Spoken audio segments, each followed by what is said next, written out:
With the Crock-Pot Smart Slow Cooker enabled by WeMo, dinner is ready when you're ready. Now you can adjust mealtime from anywhere using your smart device. And here's how it works. Once set up, all your connected appliances will appear on your home screen. Consider this mission control, where you can monitor what each of your appliances is programmed to do. Click on the bar to open the drawer of the programming functions.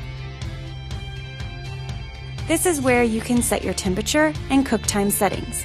Clicking on temperature will open a drop-down menu of temperature options, high, low, or warm. Make your selection. The control panel of the slow cooker will register the temperature change. Choosing Cook Timer will expose a time selection wheel where you can scroll to select your desired cook time. Your final meal ready time will be displayed based on the cooking time that you selected.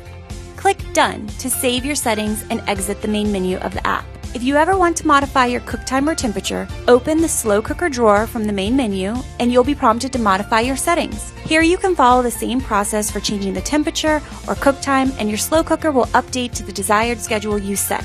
More convenience, more control, more connected.